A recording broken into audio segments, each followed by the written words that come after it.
Hi everyone, we're going to begin the webinar now. My name is Patrick Shannon Hughes. I'm a research and data analyst here at WRAP, and I'm responsible for maintaining the LARSU website and the database that we get from it. Good morning everyone, I'm Julia Bragg and I'm a recycling and collections advisor, and I'll be helping with some questions today and introducing our webinar. Thanks for joining us.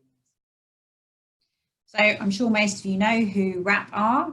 Our mission is to accelerate the move to a sustainable, resource-efficient economy through reinventing how we design and sell products, rethinking how we use and consume products, and then redefining what is possible through reuse and recycling.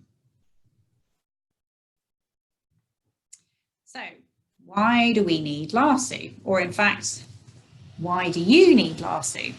It's all about data. And we know that many local authorities are totally overwhelmed with the data that they're required to provide to Defra, internally, and indeed to us at WRAP. And sometimes it can just feel a little bit like data overload. But hopefully, as we go through this webinar today, you'll see the point of gathering this information. So what actually happens to the data? So you in a local authority will provide information to Defra in the form of WasteDataFlow, and then you'll provide information to us on your collection systems through LARSU. So that's the bit we'll be talking about today.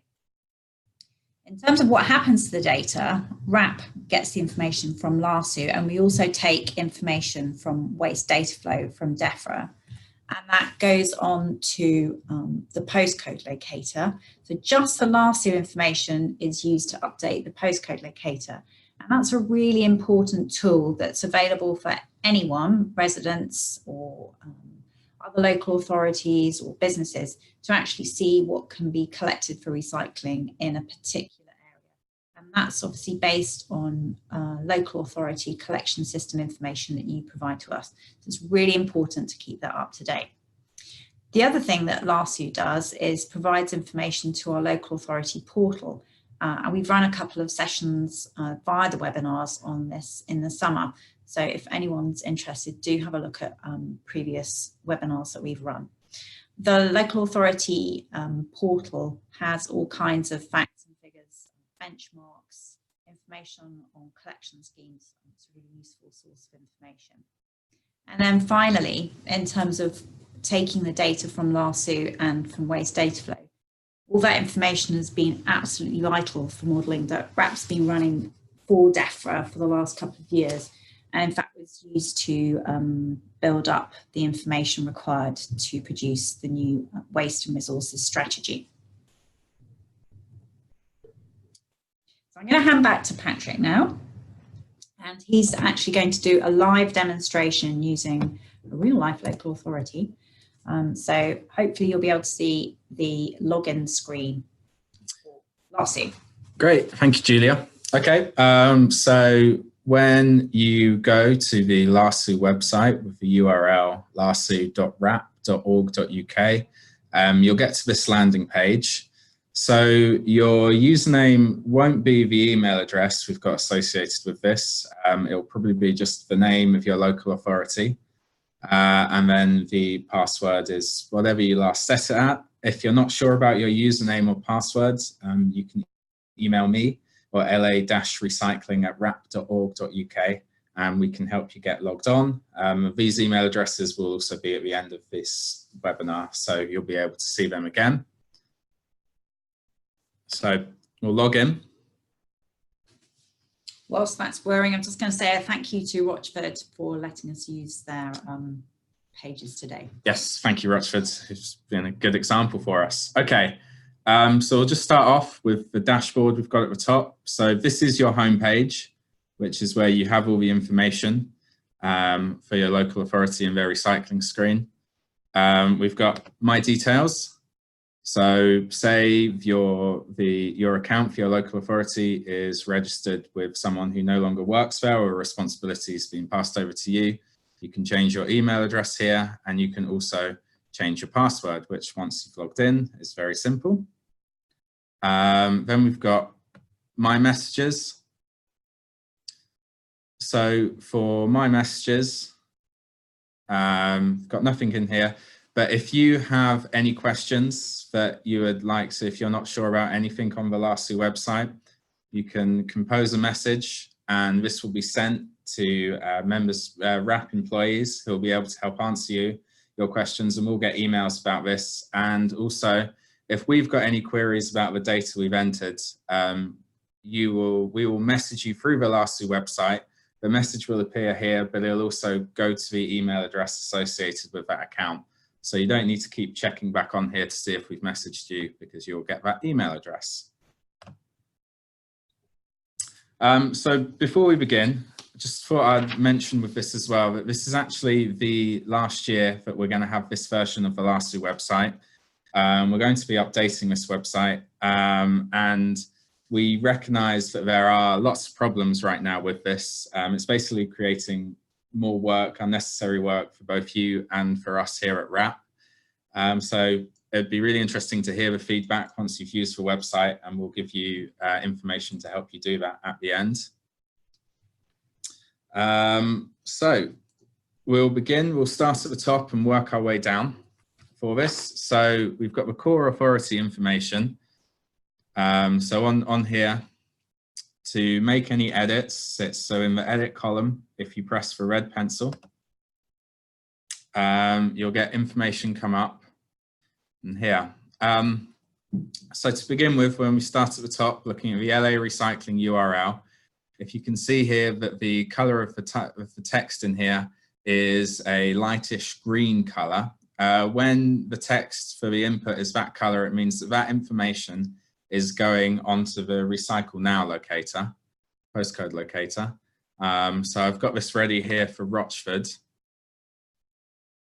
So if we look here, saying the local authority recycling URL, and then that is over here under this recycling website, and it will take you to the page that Rochford has for their recycling. So it's just key to make sure that information is correct.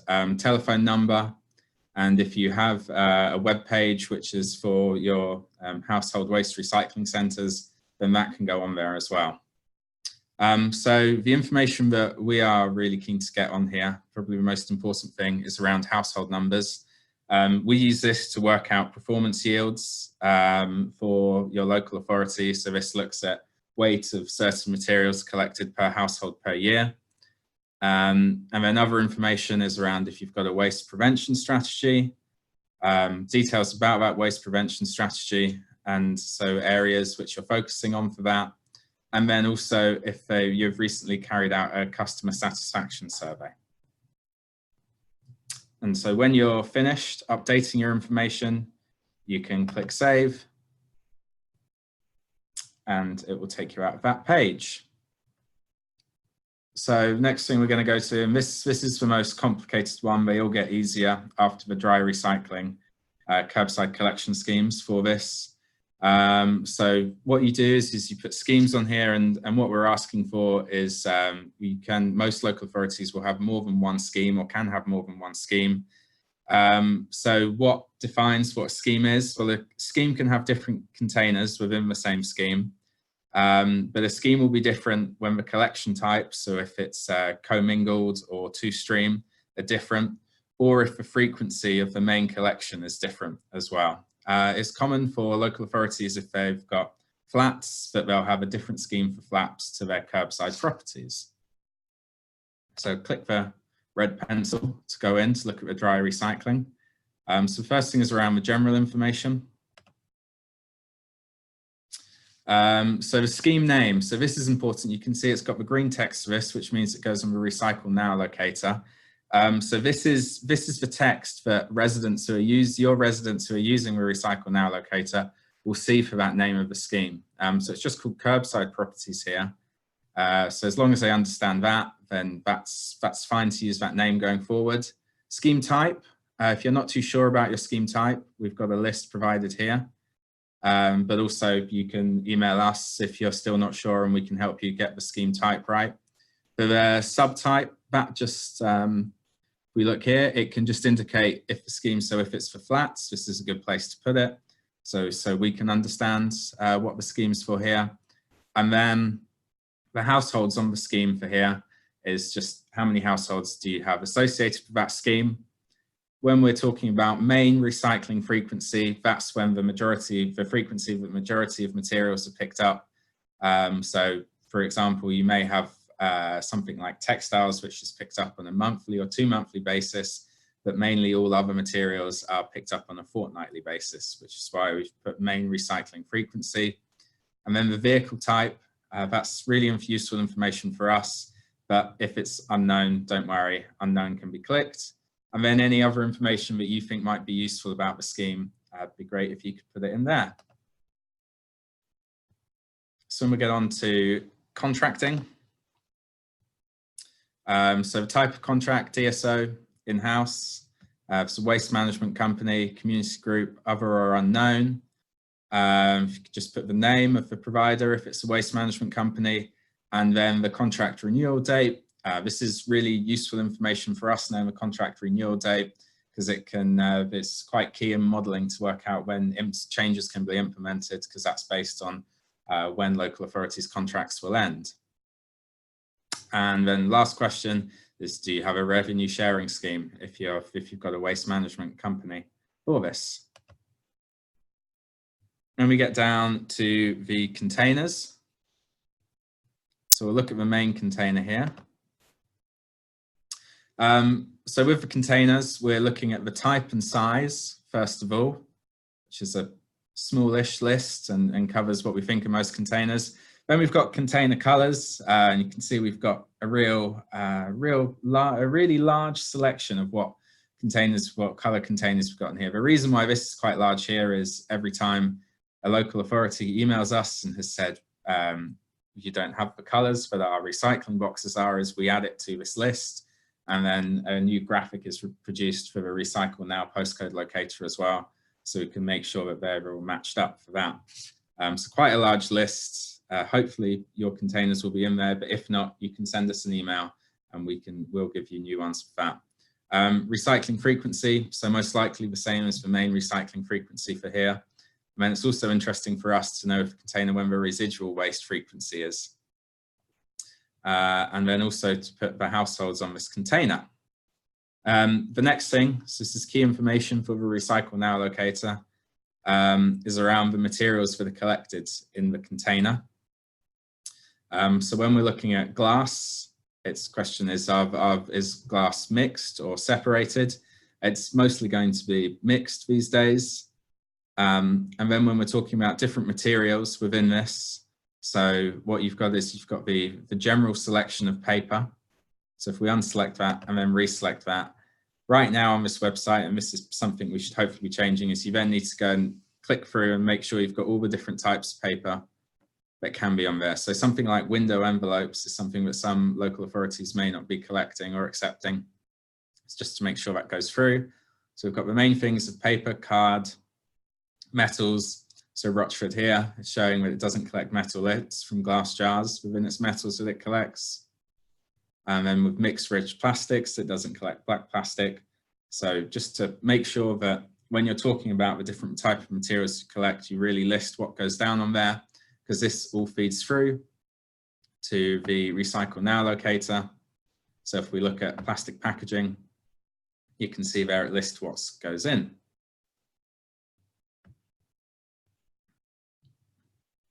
And then if there's any materials on here that you do collect that are not included on this list, you can just put it in the household container notes at the bottom. So what we would like for this, because it is quite useful information for us at RAP to know around container numbers. This is just to try and model around future costs, and also just to get a perspective of around the volume of recycling that local authorities think they're picking up, is to get the total number of containers. So we've got these two different sizes of wheelie bins covering residents in this local authority, is to get these two numbers to match up to the total number of households on the scheme. And you can see with Rochford right now that they're a little bit out. So this is just something that we would highlight if this was submitted to us. We would go back and ask you, can you double check that these numbers are correct? So to make sure that the container numbers match up to the total number of households on the scheme.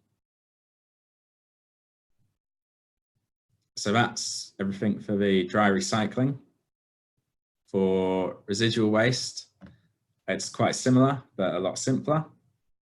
So it's for households on the scheme. It's again the red button. So the scheme name, households on the scheme, and then the frequency that the residual waste is collected. And so usually for when you'd have more than one residual scheme is if you had different frequency of collection for this. So once again, the example between curbside properties that can have a large bin might be on fortnightly, but if you've got flats where they don't have any bin storage, that might be on a weekly collection. Contracting, exactly the same as for dry recycling. And then containers again. So it's all about very interested, especially for residual, around the container sizes and the number of households you've got with different container sizes.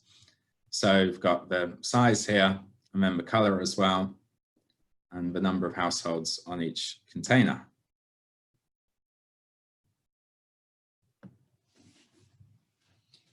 Just while we go on to the next type of collection scheme, just to reiterate the point that if anyone's got any questions or hints or tips and they want to share them, please do use the chat function.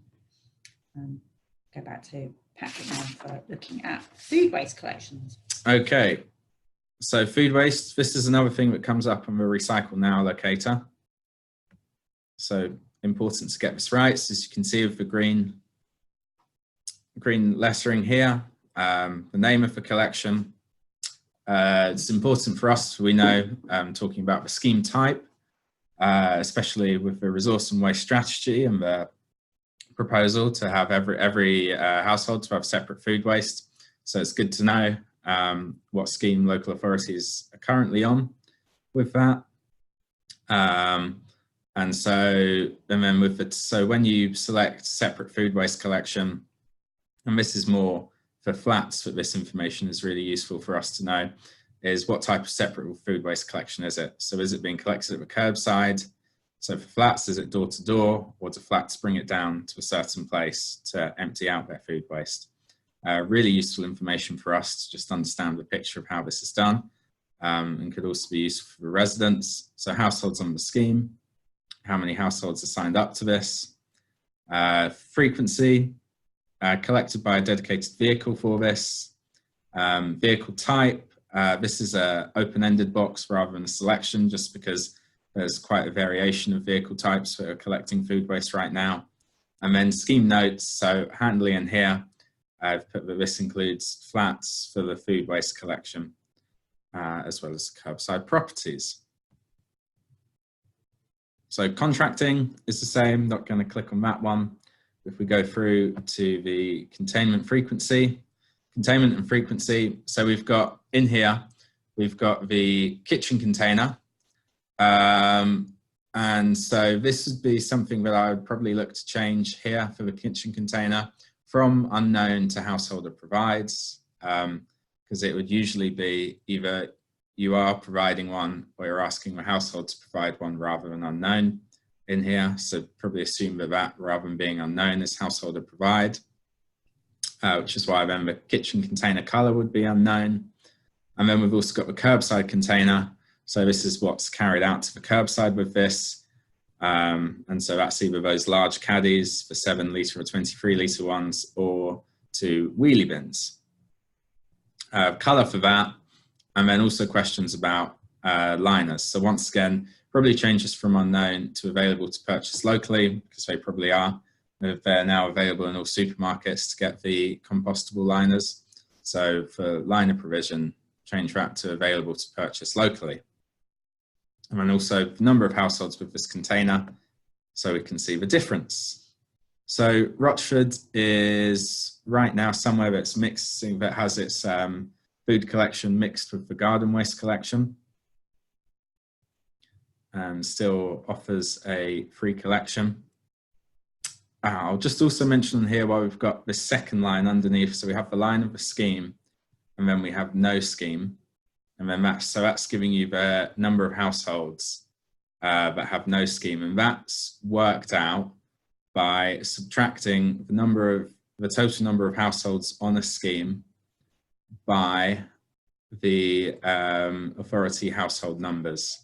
And that's how you get that there saying there's 85 households that don't have a food waste collection scheme.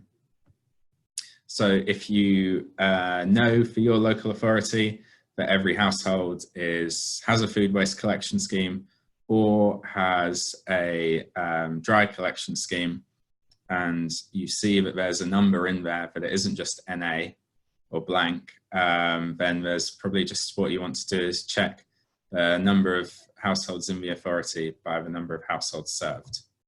For dry recycling with that, because most local authorities these days do offer a collection to every household, we will probably email you if there is indicating that there are households without a scheme, just to double check. For residual waste, it's required by law that every household has curbside collection. So we'll definitely be emailing you that if it's got a case where there's no scheme. But for food waste and garden waste, obviously that's not as widely rolled out. So we will probably just trust what you've put in for those numbers. So for food waste, garden waste, thank you, Julia. Garden waste is a scheme name for all properties. Households, we have this households, the wording for this is offered this scheme, because if there is a charge for the scheme, then we're also looking to pick up the annual charge, and then if there's a one-off charge for getting the bin. And then if you've got these numbers, it's really useful for us for our analysis on charged waste garden collection is the number of households subscribing. And then similar information record as before, the frequency, if there's any seasonal variation. So for example, if the service stops during the middle of winter, then this is really useful information for us. And then any other scheme notes. So for this, it explains what's earlier. So includes flats, garden mixed with foods, basically that flats, even if they don't have a garden, can still put their food waste with one of those bins. And look at that. Number of households, so it's requiring me to put in a number that they don't charge for this scheme. So there we go. And the other question for garden in here that I'll just go back in and realized this question around card with this. Is cardboard accepted? So there are still some local authorities that accept cardboard within their garden waste collection scheme. But when we've been in contact with the Environment Agency, they're saying that this is really being phased out because of high amounts of contamination within garden waste from this, and it's also just a lot easier to pick up in the dry recycling. So as they're saying that this website will be changed and hopefully make it a lot easier for you. As we get to the last two sections on here, the bulky waste and commercial waste schemes, is the data that we've collected from this has always been really patchy around bulky waste schemes and commercial waste schemes. It's not something that is used on the Recycle Now locator, and it's not something that we will use for analysis and modeling just because it has been so patchy. So we're pretty much saying that you shouldn't fill them in. There's no need for you to fill these two in. But any suggestions going forward of how we can make these better would be fantastic, because it would be useful information to collect. But right now, it just really isn't used. So that's it for going through everything on how to fill in LARSU. I'm going to hand back over, I'm going to move back over to the slides.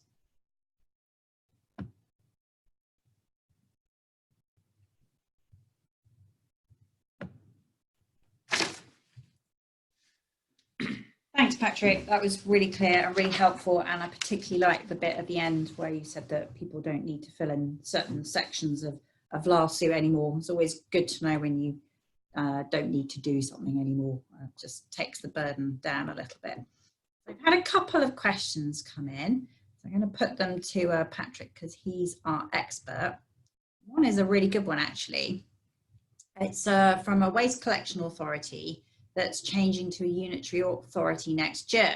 And they've asked, how do we input our information? So they'll still be on different collection schemes until they harmonise everything. Any tips for them, Patrick? Yeah, so with this is we can set up a new account for the unitary authority so you can enter the information all together as one. But what I'd probably recommend is, while you still have different schemes, is to actually just have one person updating the two accounts with that. And the reason for this is, for the recycling locator, is by putting, that would mean that what your postcode is will show up the correct scheme for that postcode. While if it was to be the unitary authority, it would list everything under the same one. So it'd be a bit more difficult for your residents to find out what they can put in their recycling. Thank you, that's a good tip. Another question.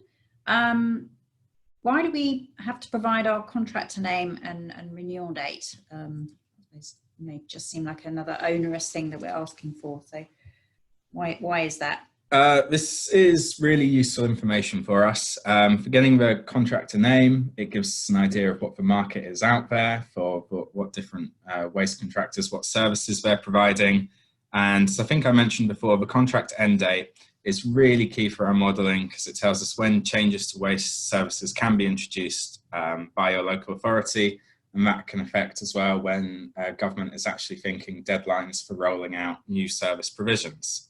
Well, okay, that's helpful, because I suppose that service changes tend to follow when you're renewing your vehicles. So if you've got a new contract, new vehicles, time to make some changes. So yeah, that I can see that would be really useful. Thanks. Oh, another good question. Right, so you talk quite a bit about mixed food and garden waste collections, because that's how Rochford organise theirs. So a question on what happens when residents have a separate food waste container, and then the crews take that container and mix it on the vehicle with the garden waste. What information do you need in LARSU then? This is a great question, because it's somewhere that falls in that grey area in between. And for this with LARSU, because we are looking at collections, so it's mainly to look at service provided to residents.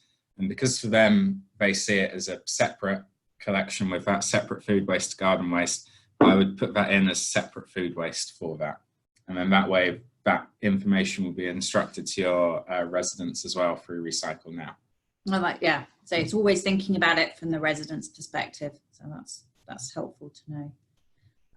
If anyone's got any other questions, do type away and send them into us on the chat function. I think we've probably got time just for a couple more. So just one that's just come in. I'll have a look at that.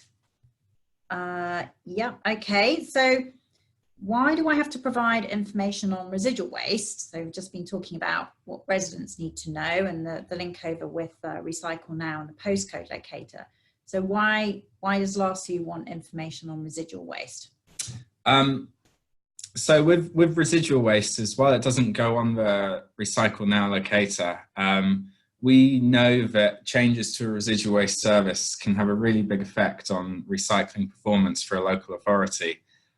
So with this, it includes both the frequency of the collection and also the bin sizes that can really affect recycling rates. And so this information, it's really useful for modelling about how we can improve recycling. And actually, it was used for the creation of the waste and resource strategy, was using that information on residual frequency and bin size. Great, that's good to know. Okay, just looking forward really for next steps. I'm going to hand back on to Patrick. Where are we going with LARSU? What's coming up in the future? Okay, yeah, so got this here, 65% recycling rate by 2030. So this is the EU Circular Economy Package target. that the UK is going to be working towards with this. And it's obviously very challenging target here that's going to require a lot of work. And here at WRAP, we want to make sure that we're providing even more support to you. And for us on our side, we think that the better data that we can get from you, the more accurate and helpful our support can be. So we are going to, in the next financial year, overhaul the whole of the LARSU website and try and make it a lot easier for you to use, try and make it a lot quicker to do, try and reduce the amount of duplication of information that you may be putting into something like WasteDataFlow. And so, but what would be really helpful would be to get any input from you with this. So after this webinar, I'm going to be sending out an email to the attendees just to see if you'd be interested in being kept in the loop of any changes we're thinking, and also would be okay to answer a few questions about what you think could work. Thanks very much. So just to finish off, do get in touch. Patrick's already read out the email that his team used, which is la-recycling@wrap.org.uk. You'll see some mugshots there. That's the local authority support team plus Patrick. If you want to get in touch with any of us, we have a protocol, which is our first name and a dot and our last name @wrap.org.uk. The other LA support email, you can try that too. So please do get in touch. We've got another 5 webinars coming up this quarter before the end of the financial year. The next webinar is on the 11th of February, which will be a real goodie. That is case study findings from our work with local authorities on consistency in collections. That's going to be a really interesting webinar. So do join us for that. That's the 11th of February. You can sign up, as you know, either via our homepage or by looking at the local authority landing page. Thanks for your time, and we'll leave it there. Thanks very much.